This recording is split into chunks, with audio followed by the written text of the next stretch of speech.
All right. Hello, everyone. Good morning, good afternoon, good evening, wherever you are in the world. My name is Jason Levine, and thank you so much for joining me for today's Friday Masterclass. We're today doing a little bit of a different style class today, featuring the recently released Microsoft Surface Laptop Studio. So it's not too often that I get to showcase new hardware on the stream, on the masterclasses here, but this device, which I think just released days, if not just a few weeks ago, is really pretty awesome. And you see me using Macs a lot. Sometimes I'm using PCs, and of course, we always get people in the chat saying, "Hey, can you switch OSs every now and again and just show something a little bit different?" So you're gonna get a kind of cool look at this new device. If you haven't already checked it out, one of the things that's really amazing about this device is that it is kind of the promise of the next generation of new laptops or new mobile devices in general, where it's a hybrid, and you're going to see these different postures or modes that it supports momentarily. Want to remind everybody that I am, of course, following the live chat over at b.net/Adobe Live. So if you want to be part of the live conversation here, and my Stream Deck is doing that same thing as it was last week. I'm sorry, I'm very cramped. You'll see why in a moment. b.net/Adobe Live. That's where you want to comment. That's the chat that I'm following live here. And I see Jan Eric has chatted that he just purchased a Final Cut editing course and he doesn't want to be canceled or banned. No, you are forever canceled, Jan Eric. Sorry. I'm just kidding. Great to see you as always. A couple quick shout outs here. I see we've got Mallory, Tim, Cody Bear, Gia, nice to see you, Christelle, and Robert, and Philip, and Paul, and Raul, very nice to see you. All right, In Purpose Music, great to see you as well, coming to you live on the Twitters. Okay, all right, so you know what? We're just gonna jump right in here and kind of get started.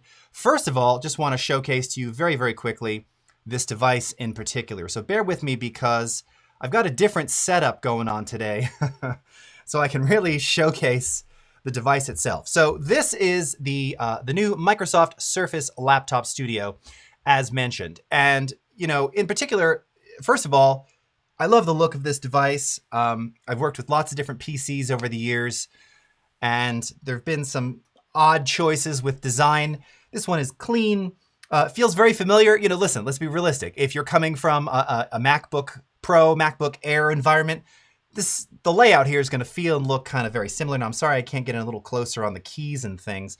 I needed a little bit more depth so I can kind of show you some of these different postures or modes. And this is really what differentiates this device from a lot of the alternates out there. And I highly recommend you check out all the specs because there's lots of variation here. So this is, of course, the laptop mode, standard mode that all of us know we work in typically all the time. And I'm going to be doing some work here, although maybe not, because there's another mode that I like in particular, which is the stage mode or the presentation mode. And if you've probably seen this, if you've seen the commercial already. So this kind of snaps into place, and now you've got this angled presentation mode that honestly, I prefer working this way. And in fact, this is going to give me more of an opportunity to leverage the pen, which I'll showcase in just a moment here. We'll come back to that. But I love this mode. I love that it kind of brings things front and center. It's pulling me away from the keyboard, so it's forcing me to, again, use the mouse and other things. Maybe you can work this way if you've got an external keyboard, whatever. But I happen to love this mode a lot. And then there's a third mode here, which is the studio mode, which is when you go flat like this. Now, I don't want to pick this up. I'm not going to be working in this flat mode. We're not doing, fresco or anything like that today. But this is sort of your, this is your ultimate tablet experience here. And what's amazing about this, and correct me if I'm wrong for anyone watching, is that this also still allows you to have full access of the GPU resources here. So I believe in some previous kind of hybrid snap off the screen devices, turn it into a tablet, you are relegated to only leveraging CPU, where here you have the full power of the device, full power of the GPU, and ultimately you're not sacrificing any power by working in this studio flat mode, all right? So I'm gonna go back to stage mode here for just a second. And this is one of the other great things about this. Now, again, this is not meant to be a commercial, okay? Or you see someone leaving a little comment in there. It's not a commercial. You're seeing my real world experience Okay, I'm just going to be editing today. Nothing terribly fancy here. Talk about sort of user experience, all right? Now, my youngest, whom you've seen featured on the stream here before, uses his iPad. We have the Apple Pencil, which, you know, magnetically snaps to the side, and he's got this big case because he's young and, you know, destroys things. And but the pen doesn't quite fit in, and it's always been a little awkward with the case and blah, blah, blah, and you know, whatever. Without the case, it's great. Still kind of hangs on the side. It's not really, it's easy to knock off, all right? Here's something that's really quite brilliant. And hold on, I just want to make sure that I'm saying this all correctly. That it's the, I believe it's the Surface Slim Pen 2. Okay, just making sure I'm getting the message right here. So, where's the pen, you ask? Well, it's right here, underneath. And this has haptics built in. I don't know if you could hear it just there a minute ago, but you actually get this little zzz when you kind of engage the pen. All right, here's what it looks like. It is very slim, very thin. I love kind of, you know, the different approach here. Now, again, I'm not a tablet person. You know this. I'm not a stylus person. It's not round. It's not like the Apple Pencil, for good reason, because this isn't the Apple Pencil. This is the Slim Pen 2. First, I'm gonna quote an old Adobe friend of mine, Jeff Doubt, it feels very comfortable in your hand. It's very slim. It has this very nice fine tip point, which I don't know if the focus is gonna do it for you there, but it just feels very natural. And as you, of course, tap on the screen here, what I love about this is that you get the little guide. So first of all, I don't actually have to drag on the screen. I'm hovering over it. The accuracy is pretty outstanding, and we're going to get back to that in a little bit here. You know, talking about too, like some of the things you can do, like just trimming video. Again, this is something which I never really thought, does this work? It does. I didn't really see myself doing this, but it does actually work. And it feels really natural to do it that way, all right? Similarly, kind of adjusting my zoom and things like this. I mean, this is stuff that I kind of fuss about with the keyboard and everything else. As I've been using this pen, something about it's really, really nice. You know, adjusting track heights and things, or doing kind of, you know, the equivalent of like a right click or hold. Really, really nice stuff here. So, okay, so this is the pen. Again, it docks along the bottom here. Super nice, super efficient. Love that. All right, so I'm gonna go back to laptop mode just so I have some access to my keyboard here for just a minute. And again, there's no like weird clickiness. Been some other brands that I've leveraged in the past. They're very plasticky. There's a lot of clickiness happening. You don't get that with this. Okay, so let's get into it. All right, we're gonna do a little bit of editing here. And I've created a little custom layout so you can still see the screen, you can still see me, and you can still see the output of the machine here. All right, let's just turn to our comment. Oh, and and now every time I have the pen in my hand, now I approach everything and just start using the pen here. All right. It's a laptop, it's a tablet, suddenly it's a Wacom. Yes. Yes, and it's really a 3-in-1, technically. All right. Nice. Interesting design. Impressive. Yes. Oh, a lot of good feedback on here. Very cool. Nice. What's up, Stacy Bogue? Widget design. Okay. All right. Yeah. Super cool. So as you saw, one of the things that I happen to really like about this is that you can just like tap and drag footage. Now, again, you're probably not seeing the little dots, how they kind of appear on screen. But it does kind of give you an indicator that you're grabbing the content, the footage. All right.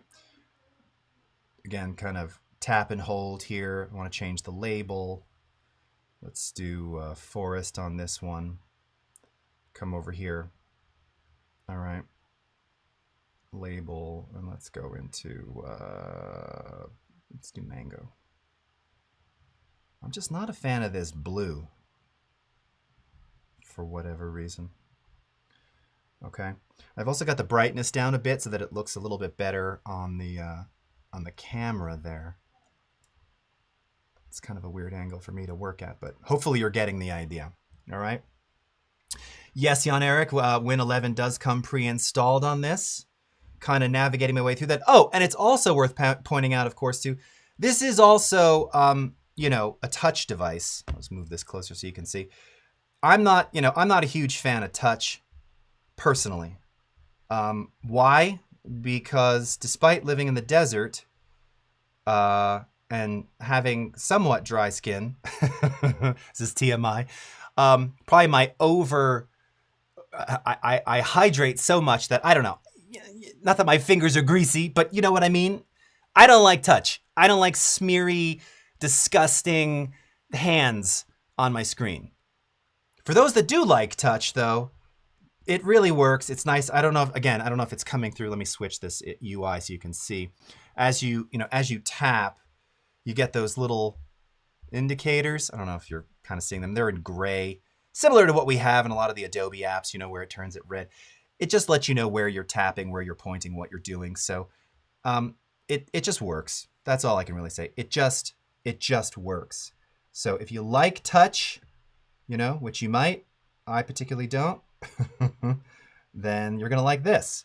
All right, and you even notice there, it took me a second to kind of, I'm getting really good visual indication of where I'm tapping. It's just kind of getting used to the process. But this is anything, right? You know, I admit I've not been using this so much as of yet. I'm doing all of our Max work, of course. So the more and more that I find that I get into this, it just becomes a lot easier. All right, but the pen, man, that's really doing it for me. So let me go into this color workspace here. So we can kind of bring in some color, and let's go back to the screen capture. All right. I'd have OCD for the screen. Yeah, I mean, that's the thing, right? It's fine. But for me, I just touch surfaces. I mean, I've got young kids, so I see what happens. It's gross. All right, so let's go into our secondaries here. Let's see about doing a little sky replace. See how this is going to work out. Now, by the way, I realized no one asked me about the, which I'm surprised, the actual spec of the machine, just real briefly here. So again, as Jan Eric pointed out, Windows 11 Pro, 11th gen, Core i7, 3.3 gigahertz, 4 cores, 8 logical processors, and physical RAM is 32 gigs installed on here. Now, it's interesting too, because, you know, I've been working a lot with the, I've been working a lot with the M1 Max.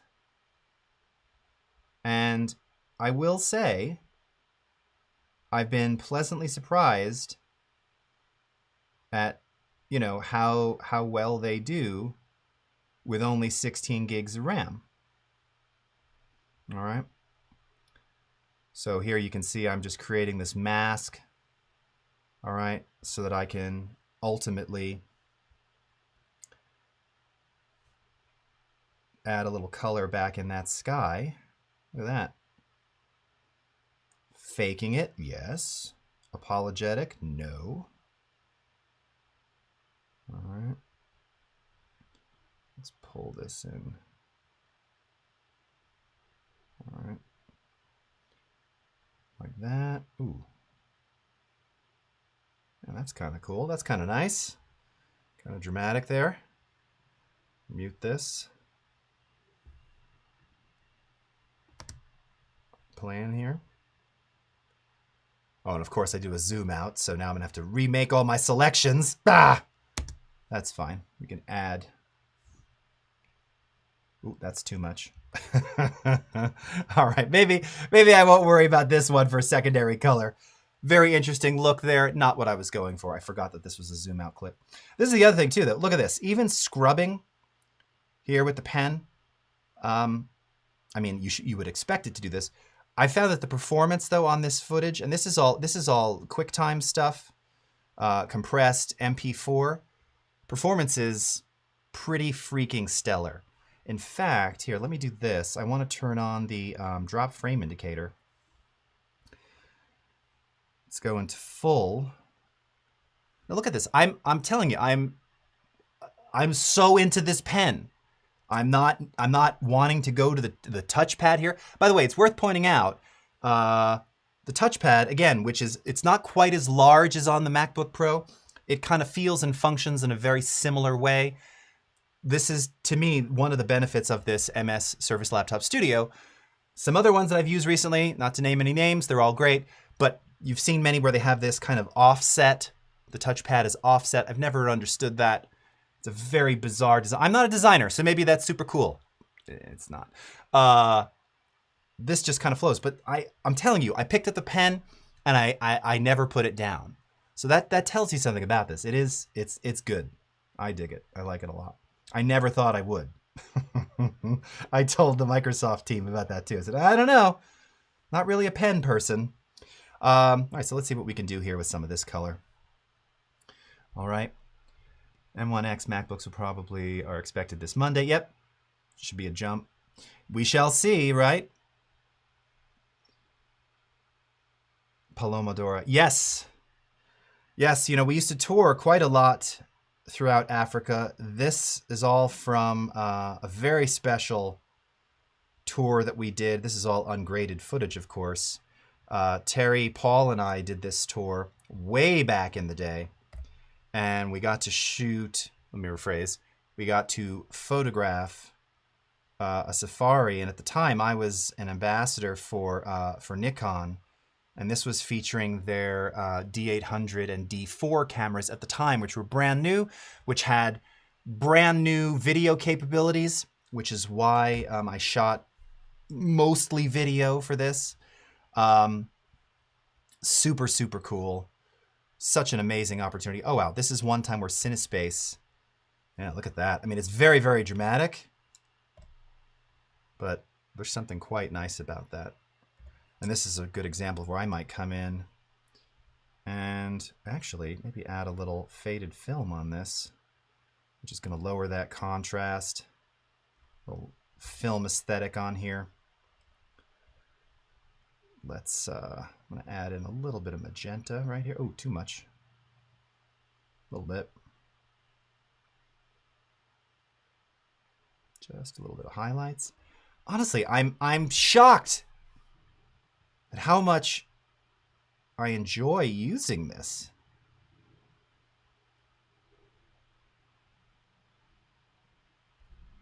Let's see now. How's that look? Oh yeah. That looks pretty sweet. I like it. Oh, and I need to add my my effects bypass in there. Let's add this in. All right. Very cool. Now again, this is all handheld, so that's why it's so shaky. For anyone who's seen the final versions of these, you know, they're way more stabilized. So let's go throw some warp on there.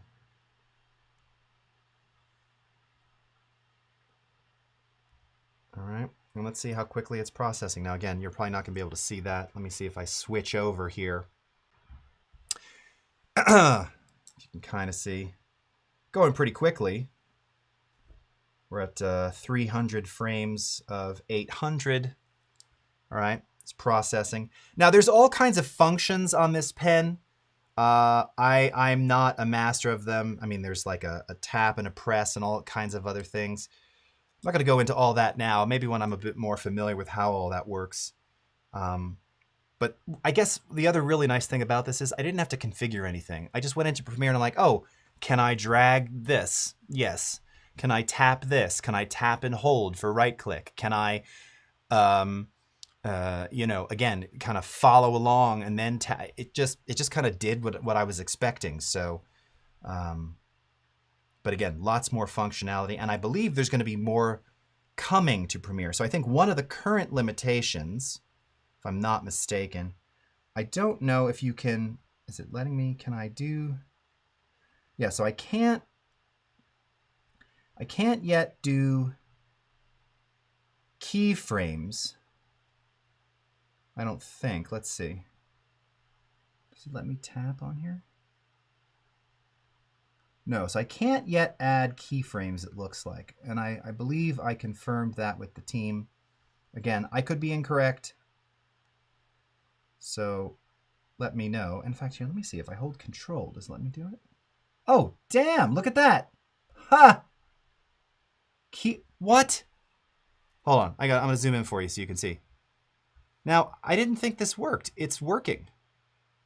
This is awesome. This just made me want to use this even more. All right, I'm gonna scale this up. Focus is gonna be an issue here. I don't even know if you can see. I don't know if you can see it, but I'm adjusting keyframes here. Let me get the contrast there. There you can kind of see.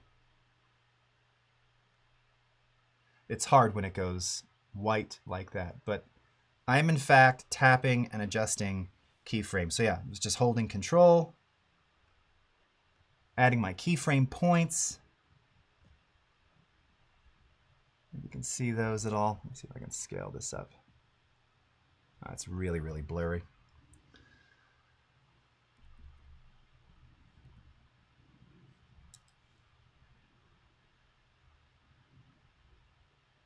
Yeah, I mean, you can see it. It's not super sharp, but it's working.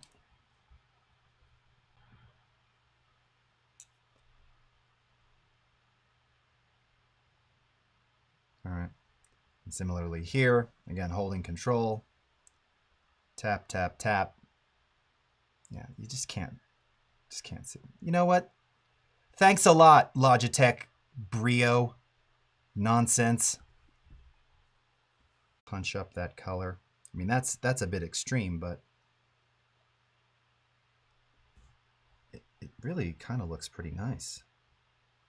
I'm shocked. Okay. All right. It's looking good. Scopes are looking good. This is now the stabilized version. Let's go full screen on this. It's looking pretty good full screened. All right. Now there was some extreme motion, which is why you're getting that. What I was really hoping for was this scene right here, where the lion finally looks.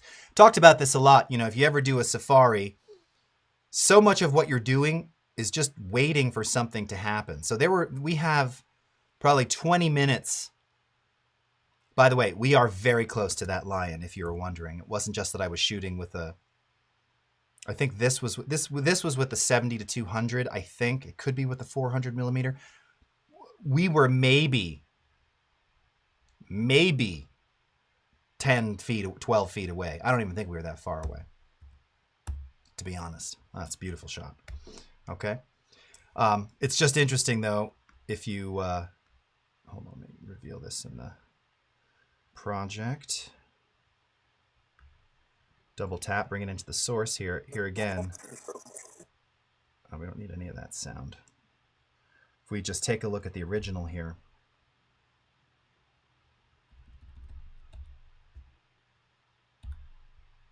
Why is that still? I don't want to hear anything.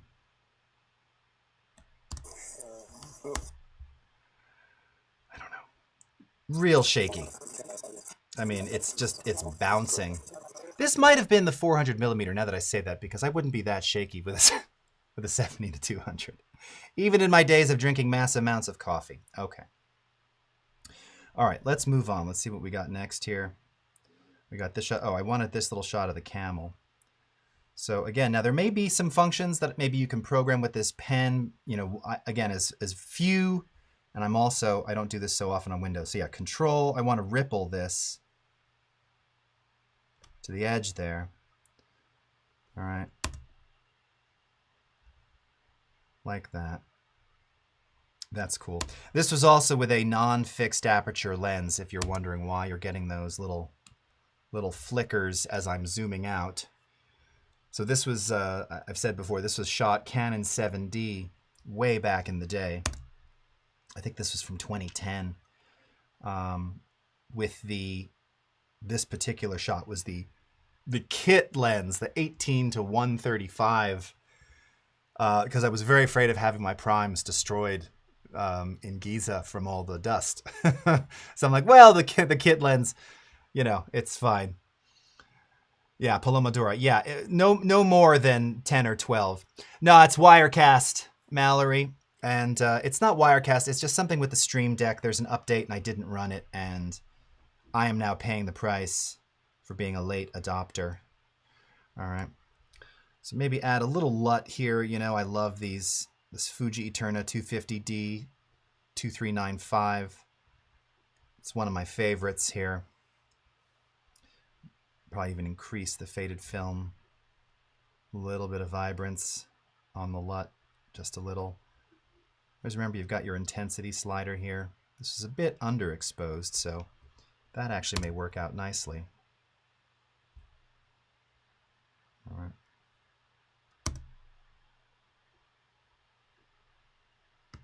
Yeah, very dramatic. Dramatic indeed. Nice. All right. And as mentioned, you saw here. Now hold on. That's not the zoom. You know, if I long press tap on the effects badge, right? So I get my volume, channel, and pan options here. Similarly, same thing on the video side. So I'll get all of my motion keyframeable options, right? Position, scale, rotation, opacity, which is default, time remapping speed. All right, so here, again, I'll just go to that for the heck of it. I'm gonna set a keyframe right there. Let's see if it's easy to pull these apart. It is. Slowing it down. Did a little ramp right there. I don't know if you're seeing that, but I'm controlling the ramp right here. All with the Surface Slim Pen 2. All right, yeah, it's probably going to want me to render that. So let's see how long that's going to take to render. How much? Well, I kind of went pretty extreme. I went too extreme on that. Yeah, let's do. No, too much.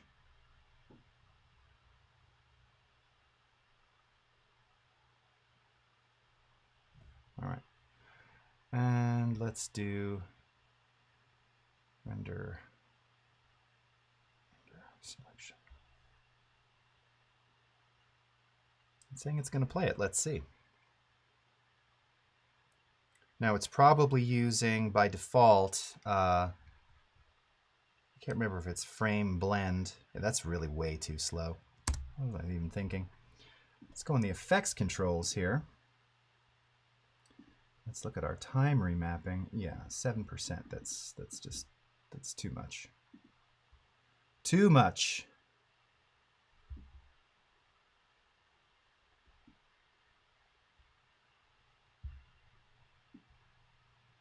Was that speeding it up? What was I doing there? This clip is shorter than I anticipated. Let's see. Yeah, nice little slowdown. That's better. That's what I want. Okay, but I want to change the speed method. So again, long tap here, speed duration. I want frame sampling. Let's try optical flow. And this we're definitely going to need to render. It's not making me do it. I guess it's working off of CUDA. And it seems to be doing it successfully. And if you pay attention here again, that's why I turned on the drop frame indicator. And notice I'm hovering with the pen, circling here. We're not dropping a single frame. That's pretty impressive. That's pretty cool. Because optical flow is heavy. Yeah, I mean, it actually looks pretty good. You know, for 24 frame footage to slow down 50%, and not drop any frames, not get any weirdness, that's pretty good. And of course, your mileage may vary. Some media may work better. This is 1080p, by the way. This is not 4K content, but still nice to be able to do that without the need to do a lot of rendering. I always like to look at stuff in reverse. That's kind of a good indicator of how your real-time performance will often be. on a new machine. Okay, a couple little weird frames there, but again, we've got time remap, we've got warp stabilization on there. It also looks like I'm going back slightly faster than real time. So again, it's speeding up as it's rewinding. That's pretty impressive. I like it. All right, let's do the same thing. We're going to come into effects over here. Let's grab our warp, stick it on these guys. All right. Very nice. That lion looks like you after dinner. Yes, apparently that lion had just... Oh, what's this now? About the stream? Did something happen on stream? It never stopped for me.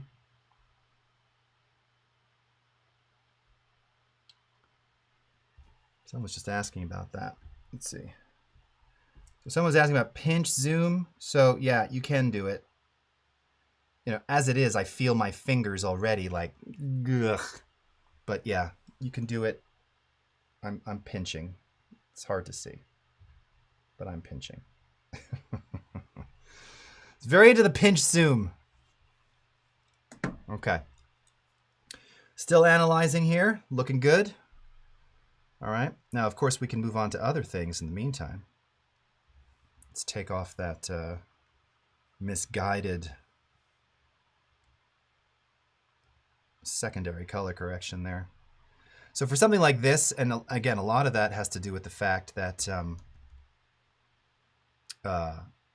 this non-fixed aperture lens, there is actually some color detail in the sky here. So this is where, you know, first of all, if I see, where was I seeing those? Yeah, because I see clouds right there. We drop the exposure a little.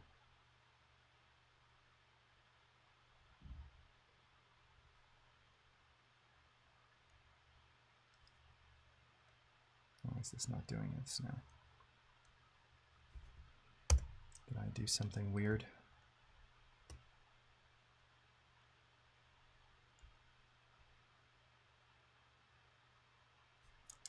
Huh, I must have done something weird. I've changed like the increments here. Let's see.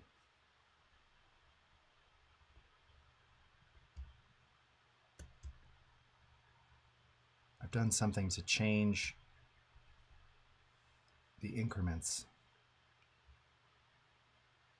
There we go. Let's wind over. Yeah, you can see some cloud detail right there.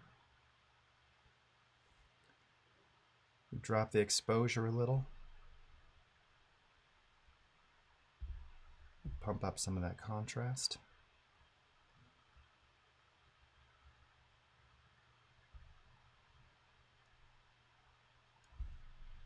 Let's just cool it.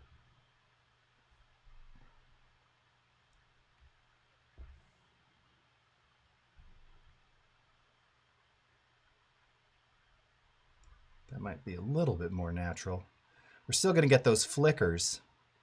And this is really, that area right there, that's just where I just lost, you know, again, 10, 12-year-old DSLR footage.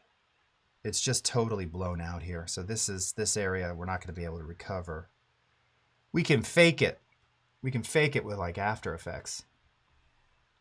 But that area is going to be slightly problematic. Not great anyway. I'm zooming in and out, kind of making a mess. All right. Okay. All right. So these things are all looking good. Keyframes in here. So we did some keyframes in here as well. I want to point out, of course, too, that, you know, we can make those same changes here. Let's come into this clip. All right. And let's twirl this up. Let's go into Lumetri. All right, let's try auto. See how that did. Not significant. Now what's interesting is, because you have access now, well, that's now it's doing what it's supposed to be doing. I don't know what I did a second ago. Now it seems to be working just fine. What's interesting though is that I was noticing this the other day.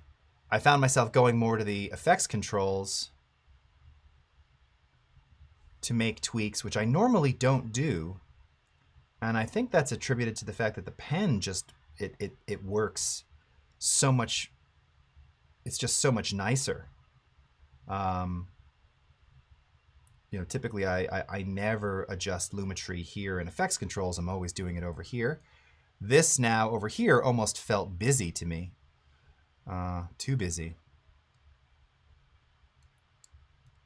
So we can find a good LUT to add to this.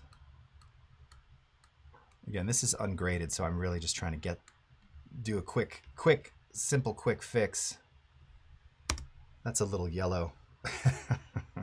Truth be told, though, that's kind of how it looked. Not quite as yellow.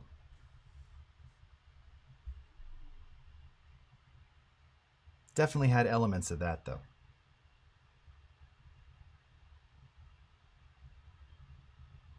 Yeah, warm that up.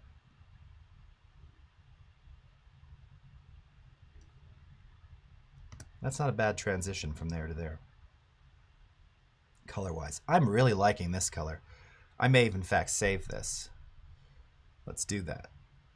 So let's save a preset. Call this Lions.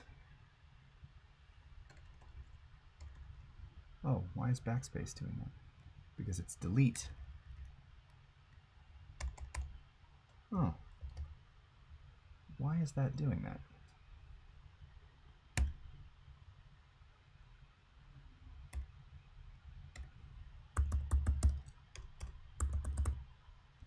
Why am I not able to type here? In some weird mode. Can't type.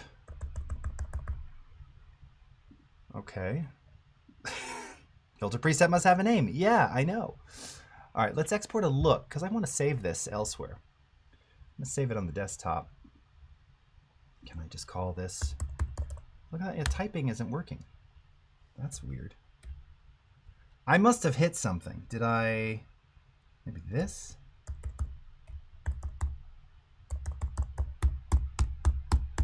Why no letters? Well, I'm gonna have to come back to it. I don't know. That's definitely user error. I knew I hit something and I don't know what I hit. Look at that face. This is my look right now. What? Okay. Also just before, after. All right, pretty cool. Okay. We got this guy. This is all kind of looking pretty homogenized now. I dig it. You know, two different parts of Africa, which is actually cool, but sort of similar light via the power of LUTs. You know, so you have, this is Sabi Sabi, South Africa, and here we have Giza in Egypt. Okay, more strange looking Sphinx sky there. All right. Nope, escape's not doing it. That's okay.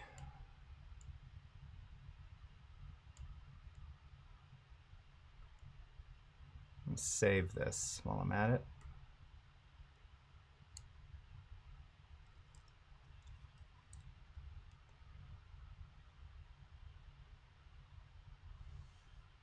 Okay. Looking pretty good. Again, double tap in here. I love that this just, it does what you'd expect. It trims as you'd expect, which is really, really nice. It's a huge deal that the keyframes are doing what they... Oh, that was the other thing I wanted to see. That's what it was. It wasn't keyframing, it was masking. Let me see if... I don't know if I can draw the masks with this. Let's see. Can I? Let me try a freeform mask.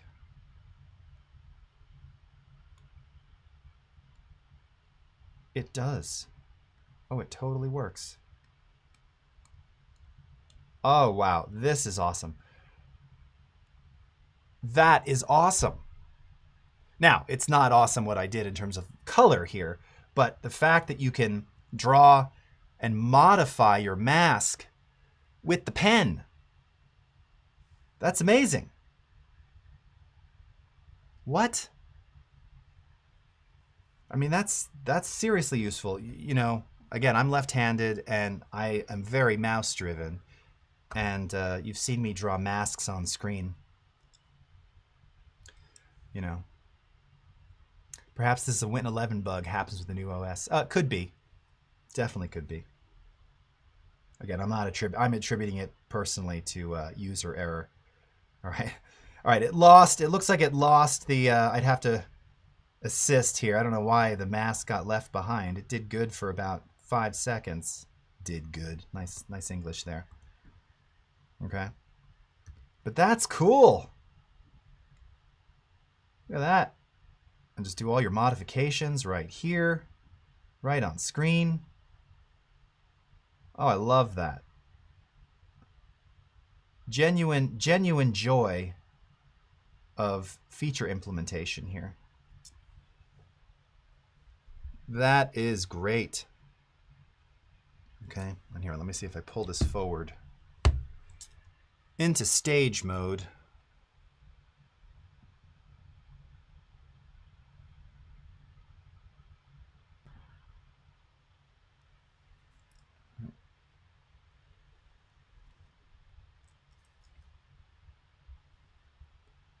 See if I can zoom a little more for you so you can see all those keyframes.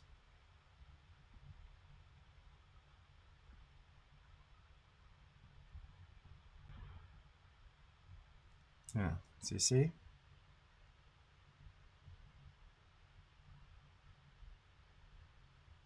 I mean, that's wonderful. And, you know, that's the other thing is that it's very, very fluid. I don't know if you're seeing that. The motion is really, I love when I'm moving things around and it feels very liquid. That may seem silly, but when you're trying to draw a mask, this is an obscured creature. This is not a great example, but it's really nice. And again, all of the hot text functions here. Zoom this in so you can see. So if I want to adjust the feather, I'm just grabbing the hot text and feathering. Okay. Or the opacity.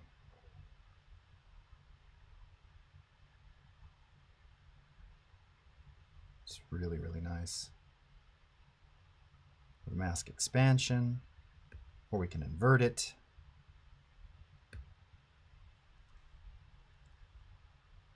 It's a good pen.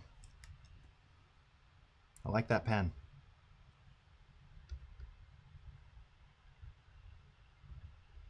All right, come on, Stream Deck.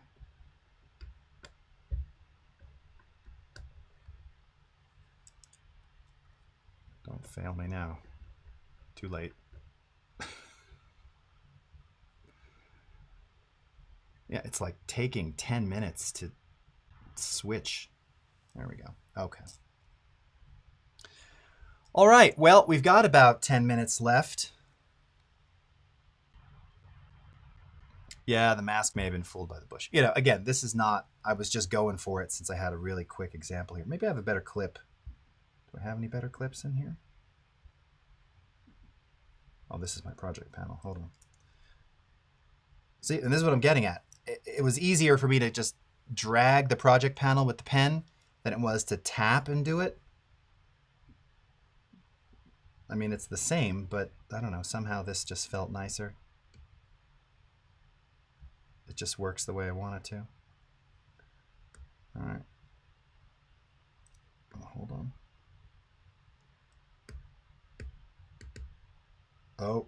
Oh, I just made Premiere barf, I think.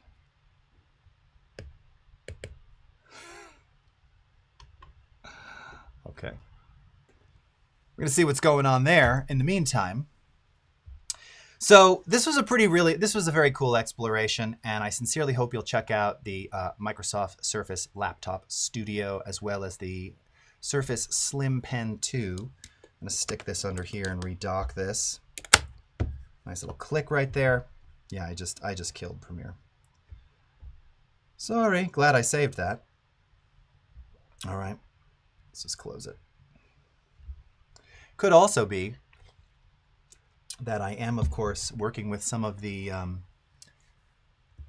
newer betas, wink, wink. So again, Max is coming up.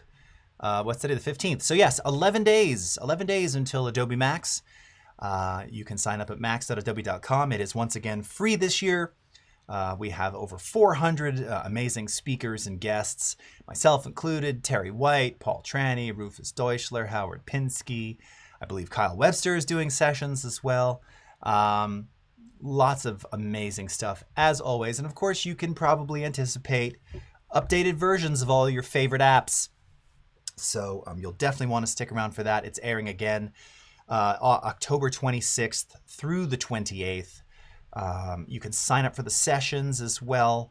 All of us will be sort of live chatting during the sessions. They are pre-recorded, so you can ask questions live while they're being broadcast. I've got 2 sessions in particular, actually, which if you go to my Twitter, I've got some links where you can follow all of that.